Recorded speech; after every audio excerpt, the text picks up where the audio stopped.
இங்க நான் தான் கிங்கு. சந்தான மூவியோட ரிவ்யூக்குள்ள போலாங்க.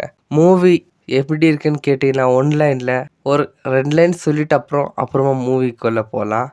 ஹீரோ வந்துட்டு எப்படியாப்பட்டவர்னாக்கா, அவருக்கு கல்யாணம் ஆகலங்க. ஸோ அந்த கல்யாணத்துக்காக பொண்ணு தேடி நிற்கிறாரு. அதுக்காக மேட்ரிமோனி சைட்லேயே வந்து ஆஃபீஸ்லேயே மேட்ரிமோனியில் ஆஃபீஸ்லேயே வந்து ஸ்டாஃபாக வேலை பார்க்குறாரு. அங்கே வரவங்கள இவங்களோட ப்ரொஃபைலை காட்டிட்டு யாராவது கிடைக்குமான்னு தேடி நிற்கிறாரு. அதுவும் இல்லாமல் வெளியிலும் ட்ரை பண்ணிக்கிறார். அந்த மாதிரி நேரத்தில் நம்ம புரோக்கர் அவர் பண்ணவர் கேரக்டர் பண்ணவர் இப்போ நம்மக்கிட்ட இல்லை, பட் நல்லா பண்ணியிருக்காரு. அவர் வந்து சொல்கிறார் ஜெமீன் கொடுமை இருக்கான்னு சொல்லிட்டு. அங்கே போய் பார்த்தாக்கா ஜெமீன் அந்த ஸ்பாட்டில் மேரேஜ் பண்ணி வச்சிடுறாங்கோ.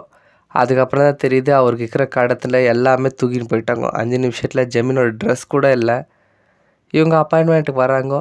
அப்படியே கொஞ்சம் மூவ் ஆகுது. இது சரி, இவங்க 2 பேரும் மேரேஜ் ஆச்சுல, இவங்க 2 பேரும் எப்படி சேர்ந்தாங்க கதை இருக்குன்னு பார்த்தாக்கா இங்கே தாங்க பெரிய ட்விஸ்ட். அதெல்லாம் கதை இல்லை. வீடு ஃப்ளாட் வாங்கியிருக்காரு 25 lakhs, அது கட்டுறது அது கதை இல்லை. இதெல்லாம் இல்லாமல் ஸ்டார்டிங்கில் ஒரு லைன் காமிச்சிருப்பாங்க, மும்பையில் டெரரிஸ்ட் அட்டாக் நடக்குது, அது சென்னையில் நடக்க போகுது அப்படின்னு சொல்லிட்டு அதை தான் கதையாக கொண்டு போயிருக்காங்க.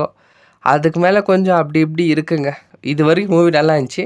இதுக்கப்புறம் உங்களுக்கு நல்லா இருந்துச்சுன்னா வந்துட்டு பார்த்துட்டு கமெண்ட் சொல்லிக்கோங்க. ரிவ்யூ நல்லா இருந்துச்சுன்னா எப்படி இருந்துச்சுனாலும் பரவாயில்ல சொல்லுங்கள். ட்ரை பண்ணுறேன், நான் பெஸ்ட்டாக சொல்ல. தேங்க்யூ.